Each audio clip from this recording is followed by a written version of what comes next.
29절까지입니다. 요한복음 10장 22절에서 29절까지. 요한복음 10장 22절에서 29절. 우리 교독하겠습니다. 제가 먼저 22절 읽습니다. 예루살렘의 수전절이 이르니 때는 겨울이라. 유대인들이 애워싸고 이르되 당신이 언제까지나 우리 마음을 의혹하게 하려 하나이까? 그리스도이면 밝히 말씀하소서 하니,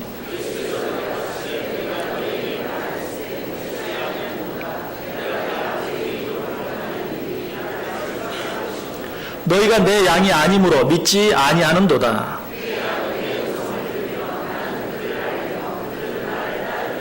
내가 그들에게 영생을 주노니 영원히 멸망하지 아니할 것이요 또 그들을 내 손에서 빼앗을 자가 없느니라.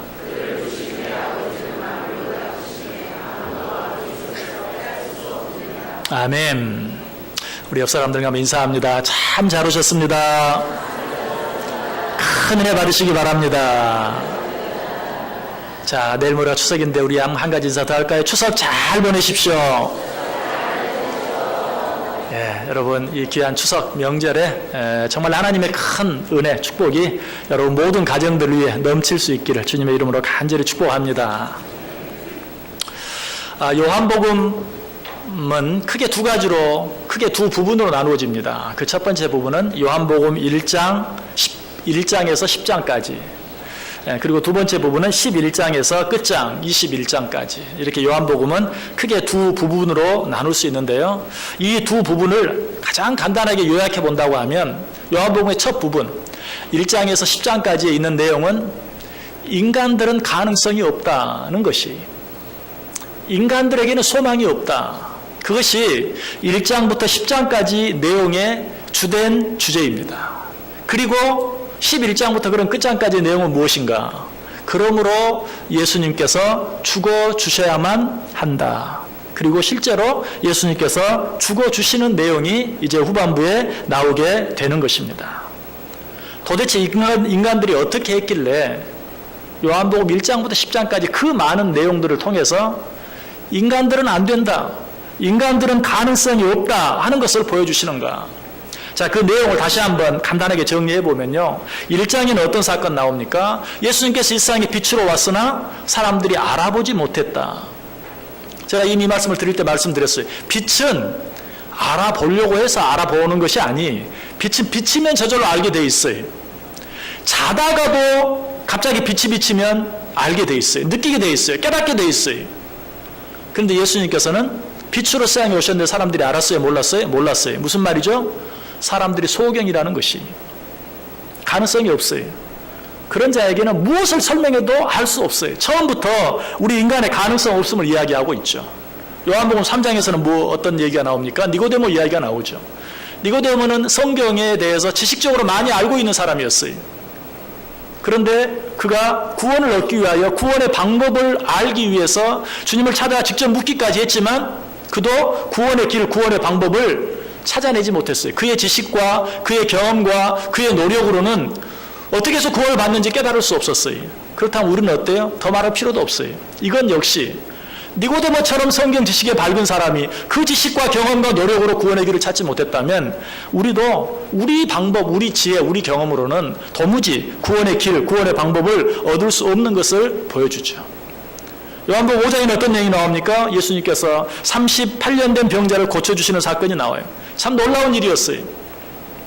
드디어 예수님이 기적을 행하니까 사람들이 이제 좀 알겠네. 저분이 정말 하나님의 아들인 것을, 저분이 정말 우리의 구세주로 메시아로 이 땅에 오신 것을 라고 깨달았습니까? 아니, 안식일에 그 일을 행했다는 것 때문에, 또 자기를 하나님과 동일한 자로 여겼다는 것 때문에 오히려 그를 죽이려고 하는 그런 모습을 우리가 보게 돼요. 자, 그 다음 장 6장에 나오면 좀 낫습니까? 아니, 여전히 아니. 6장에는 우리가 너무나 잘 아는 예수님께서 물고기 2마리와 보리떡 5개로 5,000명을 모이고도 12광주리가 남는 오병이어의 기적을 행하는 사건이 나와요. 이 기적을 행하신 후에 예수님이 말합니다. 내가 생명의 떡이다. 이 떡을 먹는 자는 영원히 살리라.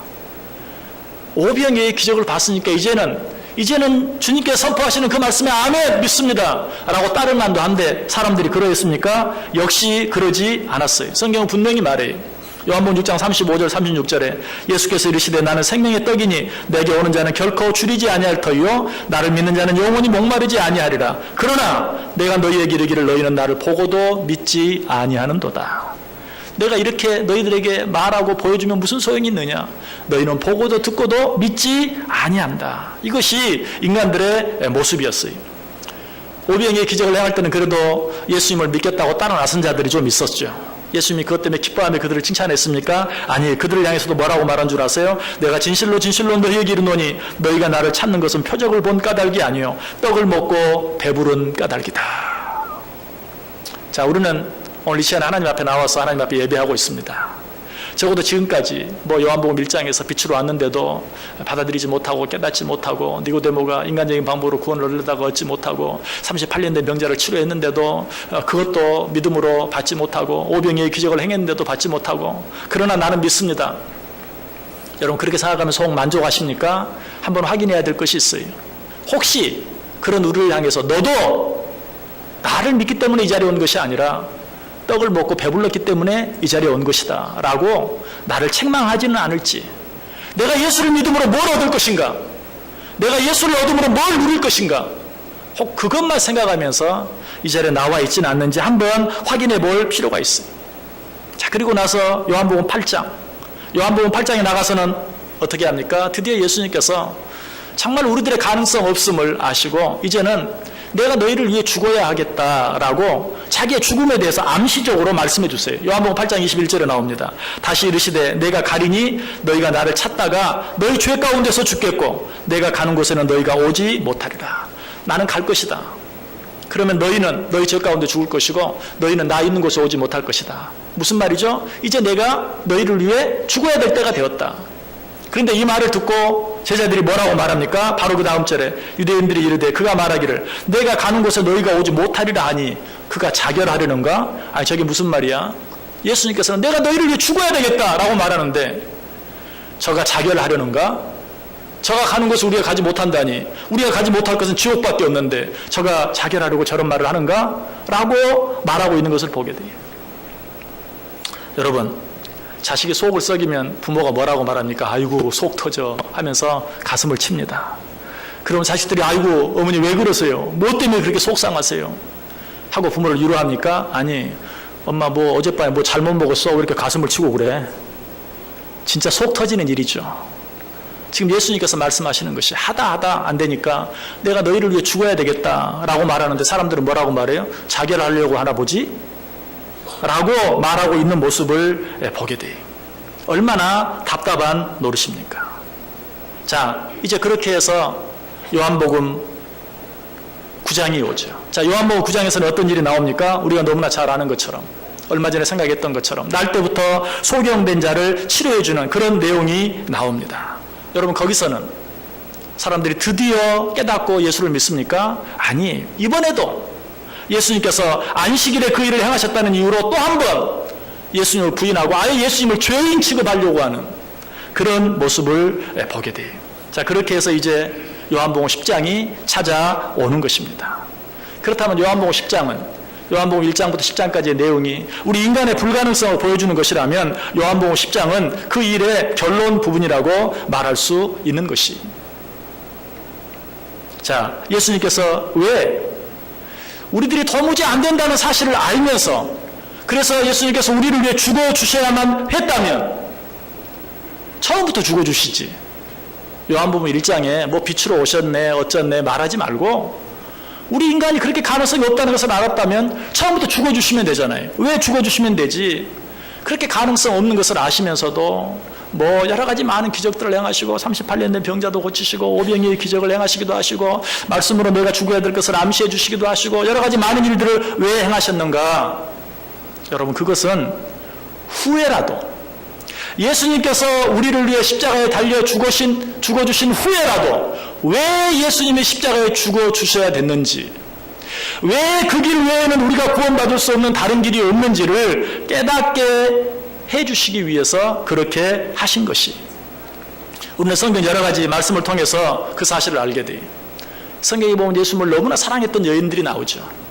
그래서 예수님이 십자가에 달려 죽으시자 예수님의 죽은 시체에 향품이라도 바르기 위해서 향품을 가지고 무덤을 찾아갔던 여인들이 있어요. 그런데 그 여인들이 갔을 때 무덤 문은 열려 있었고 무덤은 비어 있었고 그 빈 무덤에 두 천사가 있었죠. 그 천사가 그 여인들에게 뭐라고 말합니까? 갈릴리에 계실 때 너희에게 어떻게 말씀하셨는지를 기억하라 이르시기를 인자가 죄인의 손에 넘겨져 십자가에 못 박히고 제3일에 다시 살아나야 하리라 하셨느니라 한데 그들이 예수의 말씀을 기억하고 무덤에서 돌아가 이 모든 것을 열한 사도와 다른 모든 이에게 알렸다. 자, 이 여인들은 어떤 자들이에요? 예수님을 너무너무 사랑했던 자들이. 그런데도 예수님이 그들에게 말씀해 주실 때는 깨닫지 못했어요. 내가 너희를 위해 죽어야 할 것이다.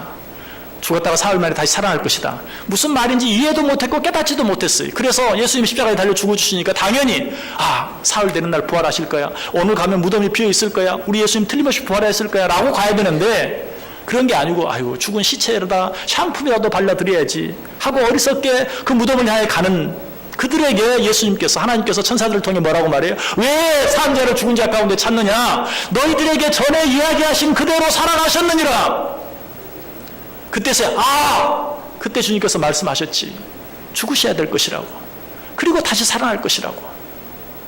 그 당시에 깨닫게 하기 위해서가 아니라 후에라도 깨닫게 해주시기 위해서 우리가 깨닫지 못할 줄 알면서도 말씀해 주시고 보여주시고 여러 가지 많은 일들을 행하셨다는 사실이.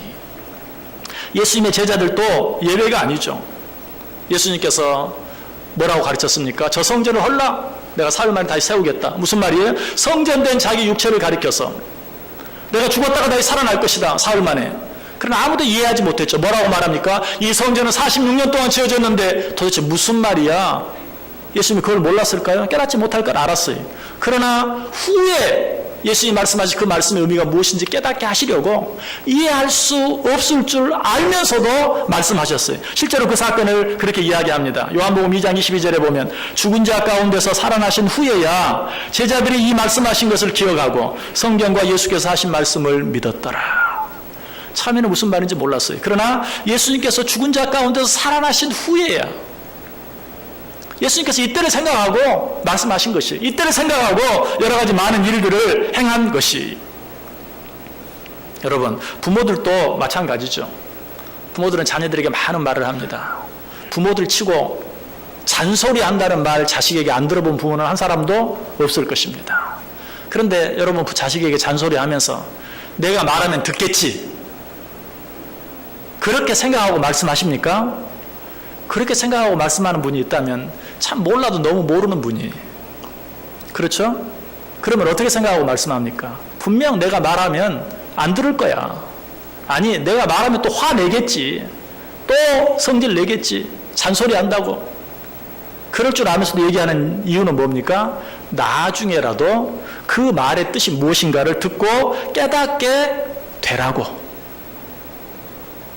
여러분, 이걸 모르고 자식에게 잔소리하는 사람이 있다면 불쌍한 부모예요. 지금 말해도 듣지 않아요. 아니, 지금 말해도 깨달을 수가 없어요. 그러나 후에라도 깨달겠지, 언젠가는 알게 되겠지 하는 마음으로 말하는 것이. 여러분, 자녀들이 언제나 철이 듭니까?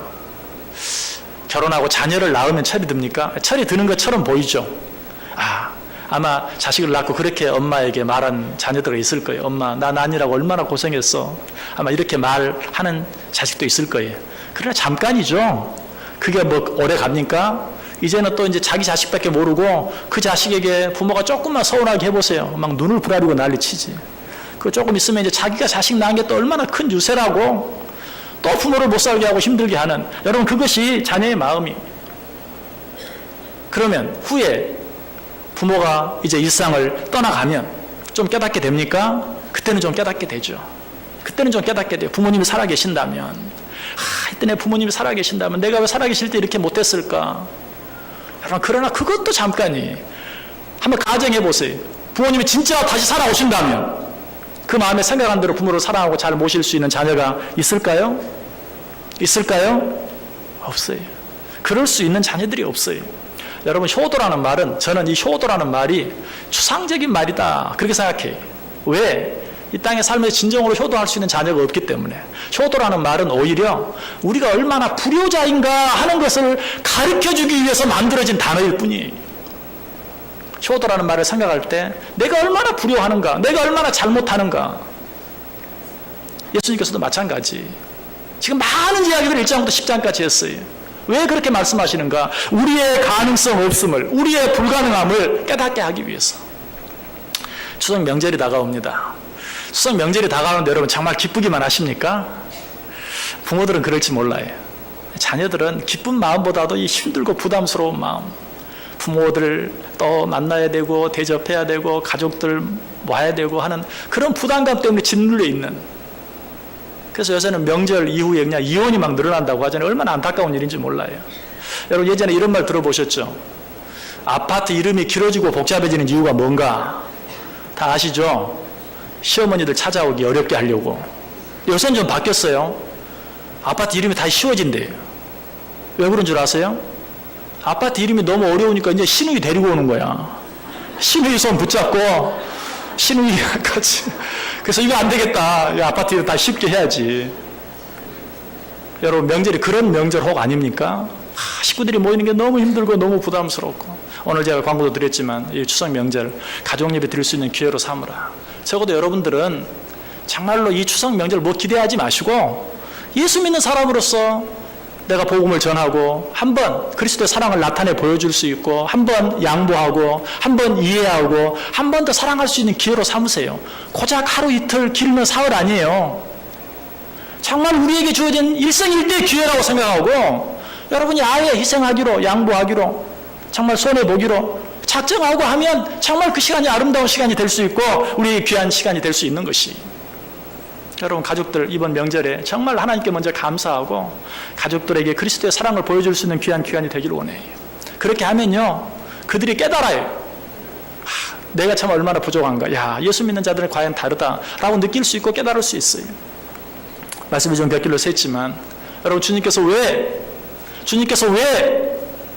그토록 길게 지금 1장부터 10장까지 길게 말씀하고 계신 우리를 변화시키기 위해서? 아니, 우리가 변화되지 않을 것을 아셨어요.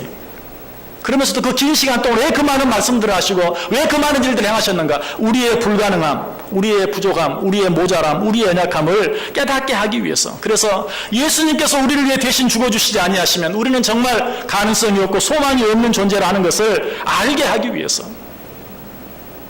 그렇게 하지 않으면, 그렇게 미리 말씀해 놓지 아니하시면, 그렇게 미리 보여주시지 않으면 얼마나 우리가 어리석은 자들이었는지를 깨닫지 못해요. 가끔 비행기가 추락하는 사고들이 있습니다. 비행기가 추락하는 사고가 있으면 반드시 그 뒤에 어떤 이야기들이 나옵니까? 이번에 그 비행기를 타려고 했던 어떤 사람이 길이 막혀서 정시에 도착하지 못함으로 그 비행기를 타지 못했다가 구사일생으로 살아났다. 여러분 그런 일 있어요 없어요? 꼭 나와요. 그러면 그 사람은 어떻게 생각합니까? 행운이다. 나는 이제 내 인생을 정말 이전처럼 살지 않겠다. 내 인생은 덤으로 얻은 인생이다. 이제는 정말 남은 삶을 의미 있게 남을 위해 살겠다. 이런 말들 하는 것을 우리가 신문을 통해 뉴스를 통해 보게 돼요. 그런데 만약 이 사람이 비행기가 추락했다는 사실을 알지 못한다면 어때요? 그 사람 입에서는 계속 원망 불평만 나올 거예요. 그때 뭐 길이 막혀가지고 5분밖에 안 늦었는데 뭐 비행기 직원이 내게 티켓을 안 주고 결국은 그래서 비행기를 타지 못하고 그날 내가 출장을 가지 못해가지고 손해가 이렇게 났고 저렇게 났고 원망 불평만 하게 될 거예요. 마찬가지. 왜 예수님께서 그냥 우리를 위해 죽어주시는 거 그렇게 생색을 내고 싶으셨나? 내가 너희를 위해 죽어줘야 한다. 내가 너희를 위해 죽어주지 아니하면 너희에게 소망이 없다. 그렇게 우리를 위해 죽어주시는 거 생색내고 싶으셨나? 아니, 그거 생색내고 싶어서가 아니라 예수 그리스도께서 나를 위해 죽어주신 그 은혜와 사랑이 얼마나 크고 놀라운 것인가를 후회라도 깨닫게 하기 위해서 주님께서는 그 긴 내용을 통해서 우리에게 거듭거듭 말씀해 주시고 보여주셨다는 사실이에요. 그렇다면 요한복음 1장부터 10장까지의 내용은 결국 예수님께서 실패하셨다는 내용인가? 그렇지 않아요. 요한복음 10장 40절 보세요. 다시 요단강 저편 요한이 처음으로 세례 베풀었던 곳에 가서 거기 거하셨다.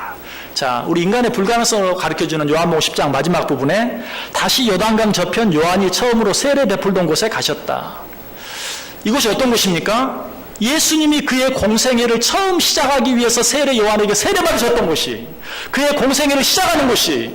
그런데 지금까지 많은 사역을 하시고 다시 그곳으로 가셨다. 뭘 말해요? 다시 원점으로 가셨다. 다시 시작점으로 가셨다. 다시 처음으로 가셨다.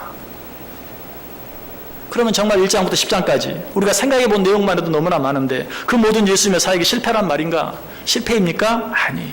그 모든 내용들도 예수님께서 우리를 너무나 사랑하셔서 처음부터 계획하시고 작정하신 우리를 위한 놀라운 사랑 속에서 이루어진 일이라는 사실이. 여러분, 우리들은 실패합니다. 그러나 주님은 실패가 없어요.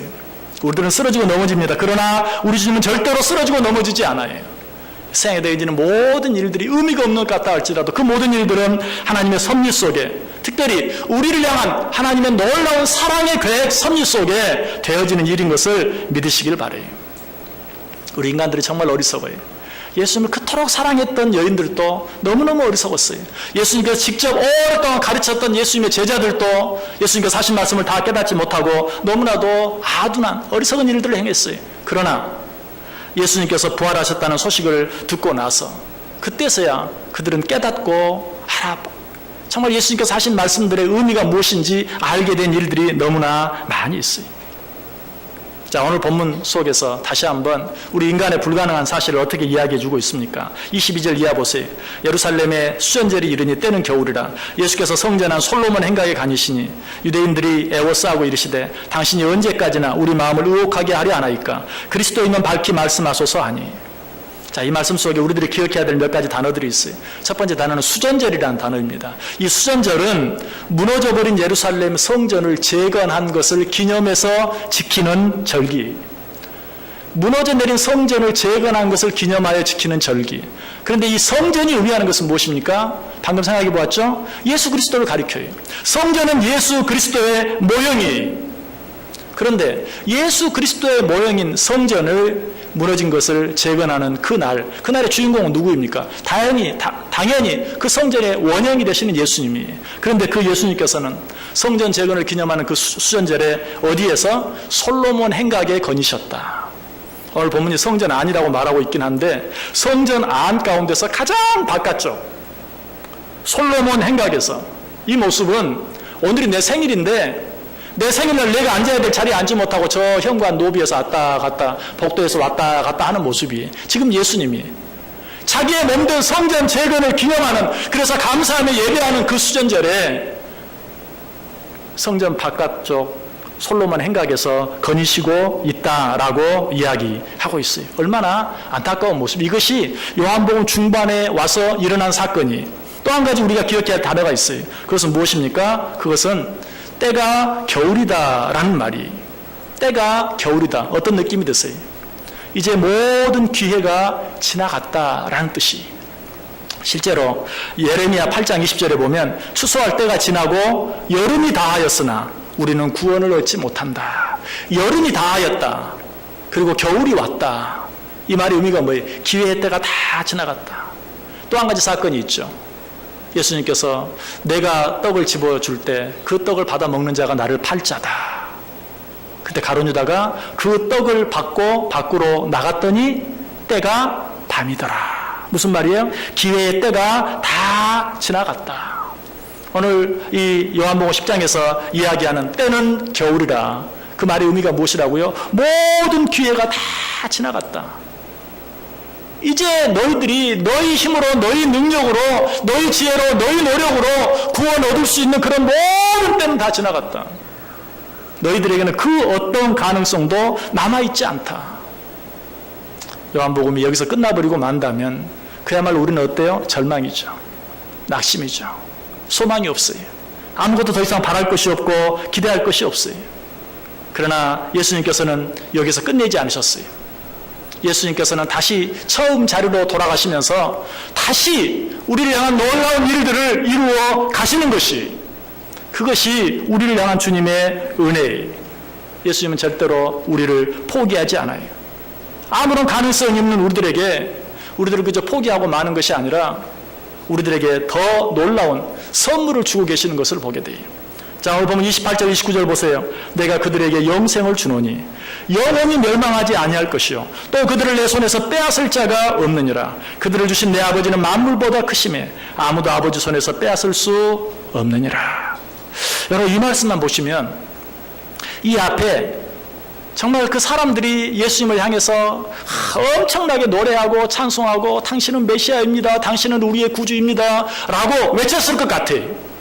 그런 내용이 나오고, 그리고 28절에서 내가 그들에게 영생을 주노니, 이렇게 나와야 말이 맞아요. 그러나 오늘 읽었던 이 앞부분의 내용들은 어떻습니까? 그런 내용이 나옵니까? 아니, 너희가 나를 믿지 아니하였다. 요한복음 1장부터 10장까지 모든 내용을 살펴보았어요. 내가 이렇게 말하고 내가 너희들에게 이렇게 보여주었는데도 너희들은 깨닫지 못하고 너희들은 느끼지 못했다. 너희들은 나를 믿지 않았다. 보고도 믿지 않았다. 라고 이야기하고 있어요. 그러나 그 결론은 어때요? 내가 그런 자들에게 영생을 주노니 영원히 멸망하지 아니할 것이요 또 그들을 내 손에서 빼앗을 자가 없느니라. 그들을 주신 내 아버지는 만물보다 크심에 아무도 아버지 손에서 빼앗을 수 없느니라. 할렐루야. 여러분, 이것이 은혜입니다. 여러분, 이 말씀은요, 요한복음 1장 1절부터 요한복음 10장 27절까지 있는 말씀과 전혀 안 맞는 말씀이에요. 전혀 반대되는, 전혀 연결이 안 되는 말씀이에요. 너희들은 나를 받아들이지 않았다. 너희들은 나를 깨닫지 않았다. 너희들은 나를 믿지 않았다. 너희들은 나를 이해하지 못했다. 그러나 예수님은 뭐라고 말해요? 그러나 내가 그들에게 영생을 주노니, 그런 자들에게 내가 영생을 주노니, 이 하나님의 은혜와 사랑으로 말미암아 우리가 여기 있는 것을 믿으시길 바랍니다. 그냥 주는 것으로 끝나지 않아요. 이것을 너희들에게서 빼앗을 자가 없다. 이 말 속에는 이후에도 우리는 여전히 이런 은혜를 받고도 여전히 하나님의 그 사랑을 받은 자처럼 살지 못하고 행동하지 못할 것을 아시지만, 그러나 내가 너희들에게 약속한다. 절대로 너희들의 실수나 잘못으로 인하여 그 구원을 빼앗기지 않게 할 것이다. 내가 너희들 끝까지 지키고 내가 너희들과 함께 끝까지 함께 할 것이다. 마태복음 16장 18절에 말해요. 또 내가 내게 이르노니 너는 베드로라. 내가 이 반석 위에 내 교회를 세우리니 음부의 권세가 이기지 못하리라. 이건 베드로 한 사람에게 주는 말이 아니에요. 주는 그리스도시요 살아계신 하나님의 아들이십니다 라고 고백하는 모든 사람들에게 음부의 권세가 너희들을 이기지 못할 것이다. 요한복음 16장 33절에서 말합니다. 너희가 환난을 당하나 담대하라. 내가 세상을 이기었노라. 왜 이렇게 말씀해요? 예수님이 이겼다고 자랑하는 겁니까? 나의 이김은 곧 너희들의 이김이다. 나를 믿는 자는 반드시 승리할 것이다. 이러한 주님의 은혜를 생각하면서 사도 바울은 뭐라고 고백합니까? 고린도서 15장 57절에 우리 주 예수 그리스도로 말미암아 우리에게 승리를 주시는 하나님께 감사하노라. 우리는 예수 그리스도로 말미암아 이 자리에 있는 자들입니다. 예수 그리스도의 은혜와 사랑으로 말미암아 이 자리에 있는 자들입니다. 예수 그리스도의 그 죽음으로 말미암아 하나님의 자녀된 자들입니다. 여러분, 이 은혜와 축복은 아무도 빼앗아갈 수 없어요. 바울은 이 은혜를 깨닫고 너무나 감격해서 뭐라고 고백합니까? 우리 바울 사도의 고백 한번 찾아 읽고 오늘 말씀 마치겠습니다. 로마서 8장 35절. 로마서 8장 35절. 로마서 8장 35절.